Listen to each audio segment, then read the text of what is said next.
Away and welcome back. My name is Zoey Black, your favorite trans South African YouTuber and filmmaker. And today we are talking about the iPhone 12 mini and why I downgraded to a smaller phone.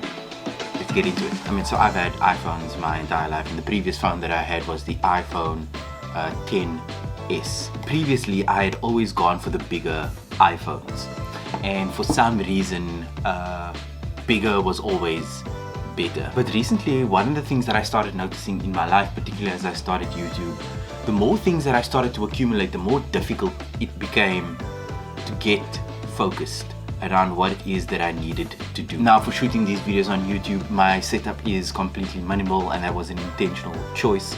For a lot of my life, from my wardrobe to my living space, everything is distilled down to what is it that I need. And as the contract on my 10S started winding its way down, I was contemplating whether or not I should upgrade my phone. Now, for the longest time, I'd always thought that bigger was always better, and particularly with phones, if you were upgrading, you would need to get a bigger, better phone. Because why wouldn't you? But taking some time to actually think about what it is that I actually need from my phone, I don't need that big display. For the most part, I'm watching series and movies on my TV.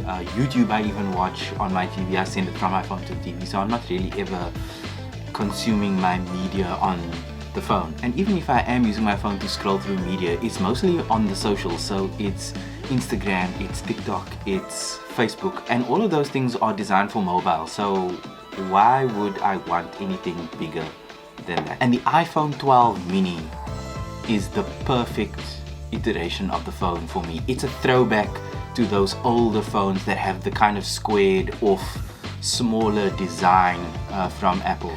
One of the things that was really annoying about the bigger phones, right?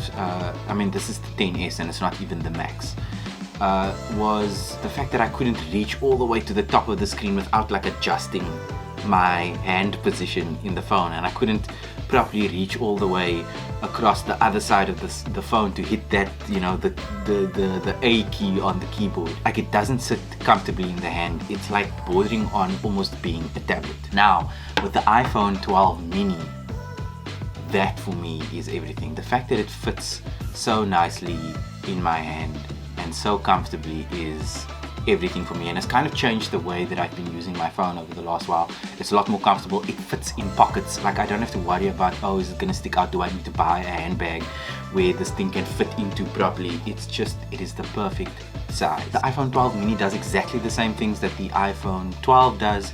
It's not the Pro, but honestly, do you really need all those Pro features that come with the phone? Are you actually shooting in Dolby RAW?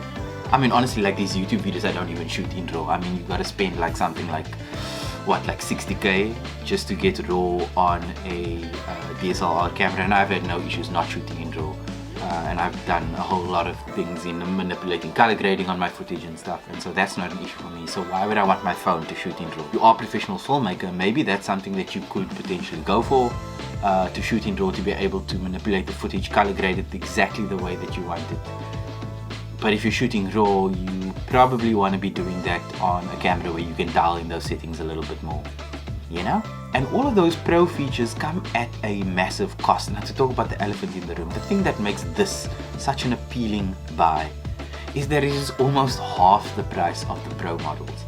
This is the cheapest iPhone that you can get from the newer range. I can't justify for myself spending almost double the amount of money for a Pro phone that I'm not necessarily going to get that much usage out of. Again, different strokes for different folks, and lots of people are going to opt for bigger screen sizes because bigger is always better. But my experience has been that for this smaller model, my experience of using the phone is so much better. Just to note that my hands are actually quite big, and this phone fits very comfortably in the hand, so it isn't that small, to be honest. It's the right size. Price point is a big deal, and so if you are looking to upgrade your phone, perhaps looking at the smaller iPhone is something that's more accessible to you, and maybe you'll have a similar experience in using the phone in a way that is just bettering your experience in terms of just its usability. I mean, honestly, you're not really losing anything with this phone. It's got the same cameras as the 12. It has the ultra wide, which is really great for kind of selfies if that's kind of what you want your phone to do. But other than that, I'm always having my camera with me, so if I ever need to take like a good shot, I'm using my camera to do that. So I mean, that said, the regular photos that this thing takes is amazing, and it's the kind of level of photography that's coming from the cameras that we expect from Apple's devices. So you're not really losing anything by getting the smaller model. Right, cool. I hope this video was helpful. If you've been enjoying this content, please remember to hit that subscribe button and turn the bell on for notifications. I'd really appreciate that. And yeah, I'll see you in the next one. Ciao.